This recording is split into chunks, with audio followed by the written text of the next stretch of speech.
After dozens of testimony from family, friends, eyewitnesses, and medical experts, many have called Chad DeSoto intelligent, articulate, depressed, possessive, and controlling, but prosecutor Phil Tidinko isn't convinced the 20-year-old is in fact crazy. He had a large, considerable amount of capacity and ability to know what he was doing, to know it was wrong, know right from wrong, or to control his behavior. As Tidinko rehashed diagnoses from the 4 medical experts who evaluated DeSoto, he reminded jurors that all agreed DeSoto was depressed, some reporting signs of psychosis, but not all could agree that he was insane at the time of the crime, as required by the legal definition of DeSoto's insanity plea. Because it's not the mere presence of mental illness or disease or defect, it's whether you lack substantial capacity, whether your capacity was compromised or interfered with, and was it a large amount that was interfered with by the mental illness or the mental disease or defect. Tidinko also advised jurors that because expert witnesses relied on reports from DeSoto and girlfriend Rayanne Ocasio, their diagnoses could be flawed. He asked that each juror consider their credibility, potential bias, and motives.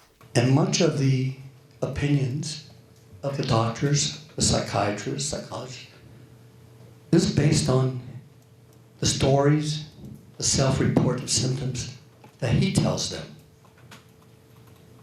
that Rayanne Ocasio tells them. That's what the doctors relied on. They're both actors. Yes, they are. As we previously reported, DeSoto and Ocasio met at an acting class. DeSoto was the star in the John F. Kennedy High School feature film I Heart GU, and Ocasio a frequent actress on the Gate Theater stage. But what prompted DeSoto's rampage through Tumon? Tidinko reminded jurors that the night before, February 12, 2013, Ocasio had ended the relationship during an 8-hour Skype conversation. Tidinko suggests that DeSoto was crushed by the breakup because DeSoto had made plans to join Ocasio in the States. According to prior testimony, DeSoto's last words to Ocasio show his actions were in fact premeditated. You will forgive me for what I do tonight.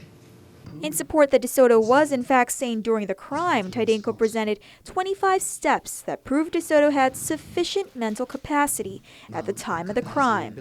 This evidence includes DeSoto taking his grandfather's car keys, taking 7 knives from their Tumon home, changing his clothes to an all-black attire, driving skillfully to Pleasure Island in Tumon and down a narrow sidewalk, hitting the brakes on the car evident by skid marks on the sidewalk, and attacking the most vulnerable of victims, tourists, specifically women and children. Based on the evidence I've summarized on 25 steps, he was not insane on or about February 12th because even with the pressure medals, it did not interfere with his mental capacity to be mentally responsible in carrying out his twisted plot, to get back at life, his family, to have people, most especially his girlfriend Rayanne Ocasio, with whom he's jealous, controlling, and possessive of, know that they and she cannot ignore him anymore when he committed these acts. Closing arguments from defense will be heard tomorrow morning. Reporting for Guam's News Network, I'm Crystal Paco. The last pieces of evidence I want to present to you